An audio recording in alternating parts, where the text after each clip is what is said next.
लोकसभा चुनाव 2024 के बाद आज तीसरी बार नरेंद्र मोदी प्रधानमंत्री पद की शपथ लेंगे। आज शाम 7:15 पर राष्ट्रपति भवन में प्रधानमंत्री शपथ ग्रहण समारोह आयोजित किया गया है, जहां राष्ट्रपति द्रौपदी मुर्मू नरेंद्र मोदी को पीएम पद की शपथ दिलाएंगी। वहीं मोदी के बाद केंद्रीय मंत्रिमंडल में शामिल होने वाले मंत्री भी शपथ ग्रहण करेंगे। फिर एक बार पीएम मोदी के नेतृत्व में बनने जा रही बीजेपी एनडीए गठबंधन सरकार में कौन से चेहरे मंत्री बनेंगे, इस पर सबकी नजरें बनी हुई है। हालांकि इस गठबंधन सरकार में शामिल होने वाले संभावित मंत्रियों की एक लिस्ट सामने आई है। लिस्ट के मुताबिक एक तरफ जहां कई पुराने चेहरे ही रिपीट किए जा रहे हैं, तो वहीं कई नए चेहरों को भी केंद्र में जगह मिलती हुई दिख रही है। इस बीच खास तौर पर अमित शाह सुर्खियों में हैं। शाह के मंत्री बनने पर लगातार सस्पेंस बना हुआ है। कहा जा रहा है कि लोकसभा चुनाव में बीजेपी को हुए बड़े नुकसान को देखते हुए नड्डा को संगठन से सरकार में लाया जा सकता है और शाह फिर से बीजेपी के राष्ट्रीय अध्यक्ष बनाए जा सकते हैं। हालांकि अभी कुछ भी स्पष्ट नहीं कहा जा सकता। वहीं अमित शाह और नड्डा के अलावा एक और बड़ा नाम चर्चा में है। वो नाम है अनुराग ठाकुर का। बताया जा रहा है कि इस बार अनुराग ठाकुर का नाम मंत्रियों की लिस्ट में नहीं है, उन्हें केंद्र से हटाया जा रहा है। अनुराग ठाकुर को अब कोई और बड़ी जिम्मेदारी दी जा सकती है। केंद्र में मंत्री बनने वाले सांसदों को फोन किया गया है, पीएम आवास बुलाए गए हैं। फिलहाल शपथ ग्रहण समारोह से पहले राजधानी दिल्ली में सियासी हलचल तेज हैं। बीजेपी एनडीए के नेता एक आवास से दूसरे आवास जाने में लगे हुए हैं। वहीं केंद्र में मंत्री बनने वाले सभी सांसदों को फोन पहुंचा है और उन्हें मंत्री बनने की जानकारी दी गई है। साथ ही उन्हें पीएम आवास बुलाया गया, जहां शपथ ग्रहण समारोह से पहले पीएम आवास पर मोदी ने मंत्री बनने वाले सांसदों से चाय पर चर्चा की, उनके साथ काफ़ी देर तक बैठक की, उन्हें बधाई दी। इस दौरान नरेंद्र मोदी ने महात्मा गांधी की समाधि पर पहुंचकर उनको नमन किया। साथ ही अटल बिहारी वाजपेयी जी की समाधि पर पहुंचकर नमन किया और वीर अमर शहीद सैनिक स्मारक पर भी वो पहुंचे। केंद्र में मंत्री बनने वाले इन सांसदों को फ़ोन आया है, चाय पार्टी पर पीएम आवास पर बुलाए गए हैं। हरियाणा से मनोहर लाल, एमपी से शिवराज चौहान भी। मोदी जी का आभार व्यक्त करने 10 को दिल्ली जाएंगे चंडीगढ़ के बड़े व्यापारियों की टोली। आपको बता दें कि गठबंधन सरकार में शामिल होने वाले संभावित मंत्रियों की एक लिस्ट सामने आई है। लिस्ट के मुताबिक एक तरफ जहां पुराने चेहरे ही रिपीट किए जा रहे हैं, तो वहीं कई नए चेहरों को भी केंद्र में जगह मिलती हुई दिखाई दे रही है। आपको बता दें कि राजधानी दिल्ली में सियासी जो हरकतें हैं वो तेज हो गई हैं। मंत्री बनने वालों में हारे हुए कुछ चेहरों को भी जगह मिल सकती है। ऐसे चेहरों में पंजाब कोटे से रवनीत बिट्टू नाम भी सामने आया है। रवनीत बिट्टू को दिल्ली में पीएम आवास पर बुलाया गया था। पंजाब से बीजेपी को कोई सीट नहीं मिली है, लेकिन दूरगामी रणनीति के तहत कैबिनेट में सिख चेहरे के तौर पर लुधियाना से चुनाव हारे रवनीत बिट्टू को एंट्री देकर मोदी चौंका सकते हैं। वहीं बिट्टू के साथ साथ केंद्र के नए मंत्रियों में कई चौंकाने वाले चेहरे देखने को मिल सकते हैं। हालांकि चुनाव हारने वाले चेहरों में स्मृति ईरानी और राजीव चंद्रशेखर को मंत्रिमंडल में जगह नहीं दी जा रही है। वहीं निर्मला सीतारमण फिर से मंत्री बनाई जा सकती हैं, उन्होंने चुनाव नहीं लड़ा है। आपको बता दें कि बीजेपी अपने पास ये 4 अहम मंत्रालय रखने जा रही है। क्योंकि बीजेपी इस बार बहुमत का आंकड़ा नहीं जुटा पाई है, तो इसलिए सरकार गठन के लिए उसे टीडीपी और जेडीयू के साथ साथ अन्य एनडीए सहयोगी दलों के सहारे रहना होगा और उनके सहारे ही पूरे 5 साल की सरकार चलानी होगी। ऐसे में जाहिर है कि एनडीए सहयोगी अपनी मांगे भी रखेंगे। वह मांगे मोदी और बीजेपी को माननी पड़ सकती है। खासकर सरकार में टीडीपी और जेडीपी की अहम भूमिका नजर आ रही है। टीडीपी प्रमुख चंद्रबाबू नायडू और जेडीयू के नीतीश कुमार दोनों ही भाजपा नीत एनडीए के लिए किंग मेकर बनकर उभरे हैं। ऐसे में दोनों को मोदी 3 कैबिनेट में कौन कौन से मंत्रालय मिलते हैं, इसे लेकर भी सियासी चर्चाएं तेज हैं। फिलहाल बीजेपी को स्पष्ट बहुमत नहीं मिलने की वजह से यह तो पक्का है कि इस बार सरकार में बीजेपी का पहले के 2 कार्यकाल जैसा दबदबा नहीं रहने वाला है। लेकिन बहुमत से दूर होने की मजबूरी के बावजूद भी बीजेपी इस सरकार में भी गृह मंत्रालय, वित्त मंत्रालय, रक्षा मंत्रालय और विदेश मंत्रालय जैसे महत्वपूर्ण मंत्रालय किसी भी हाल में सहयोगी दलों को देने के मूड में नहीं है। ये सभी अहम मंत्रालय बीजेपी अपने पास ही रखना चाहती है। अब हम आपको बताते हैं कि केंद्र में बीजेपी के संभावित मंत्री कौन कौन बन सकते हैं।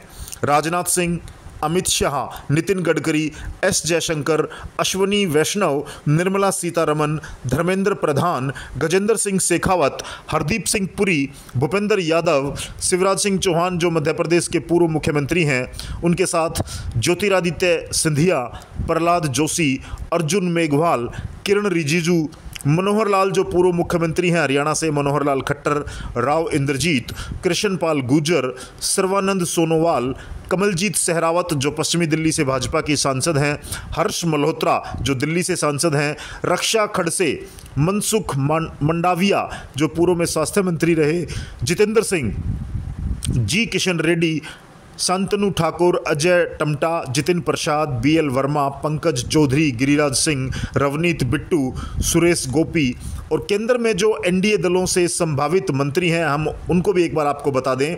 जयंत चौधरी, रामनाथ ठाकुर, ललन सिंह, जीतन राम मांझी जो पूर्व मुख्यमंत्री हैं बिहार से, चिराग पासवान, एचडी कुमार स्वामी पूर्व सीएम हैं कर्नाटक से, अनुप्रिया पटेल, प्रताप राव जाधव, राम मोहन नायडू, पेसमानी चंद्रशेखर।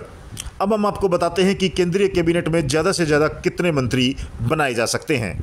केंद्र सरकार में कितने मंत्री बनाए जा सकते हैं, आइए इस बारे में बताते हैं आपको। लोकसभा में 543 सदस्यों की संख्या के 15% मंत्री केंद्र में हो सकते हैं। यानी इस आधार पर प्रधानमंत्री मोदी की कैबिनेट में 81 से 82 मंत्री अधिकतम हो सकते हैं।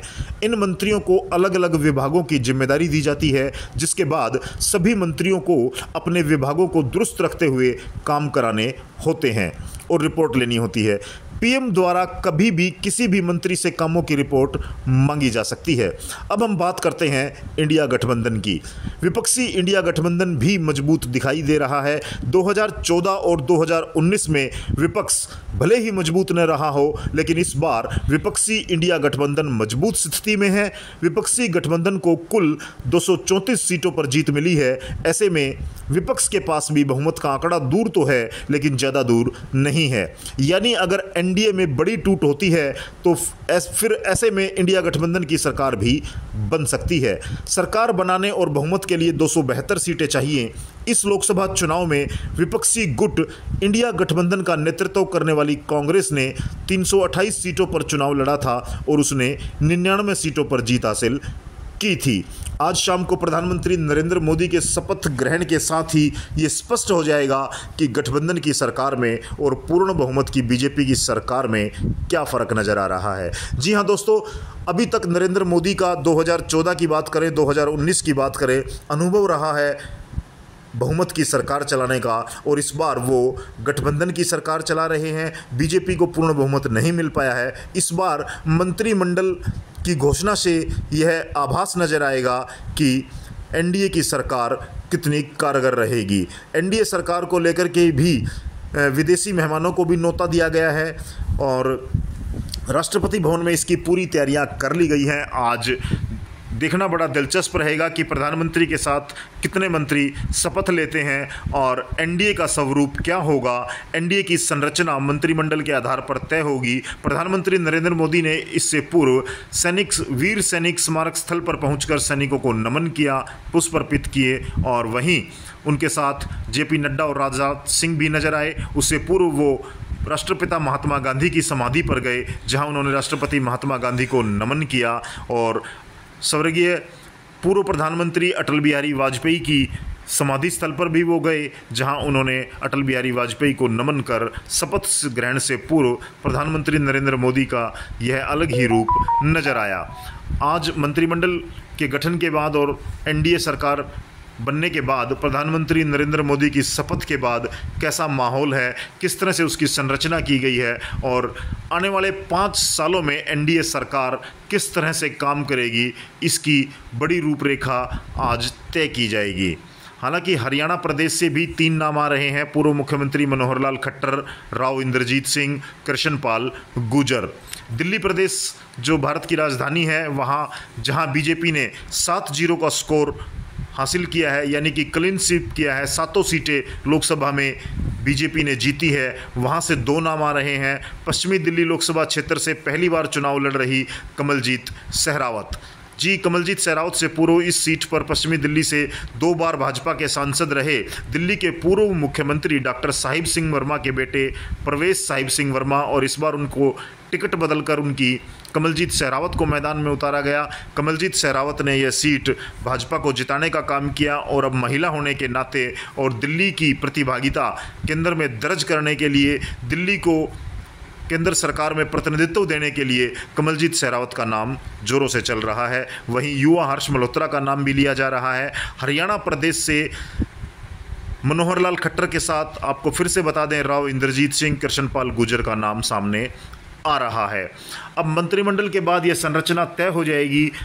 एनडीए सरकार की जो कार्यशैली है, एनडीए सरकार किस तरह से काम करेगी, इसकी एक झलक आपको देखने को मिलेगी। सभी संभावित मंत्रियों को पीएमओ की तरफ से फ़ोन किया गया है और उनसे चाय पर चर्चा की गई है, और माना ये जाता है कि जिसको प्रधानमंत्री ऑफिस से फ़ोन किया जाता है वो संभावित मंत्री होता है, उसको बुलाया जाता है। और आज शपथ ग्रहण समारोह में पूरी तैयारियां कर ली गई हैं। राष्ट्रपति द्रौपदी मुर्मू जी माननीय महोदया के हाथों आज शपथ ग्रहण होगी और प्रधानमंत्री नरेंद्र मोदी भारत देश के ऐसे दूसरे प्रधानमंत्री होंगे जो पंडित जवाहरलाल नेहरू के बाद तीसरी बार प्रधानमंत्री पद की शपथ लेंगे। ये वीडियो आपको कैसी लगी कमेंट में अवश्य बताएं।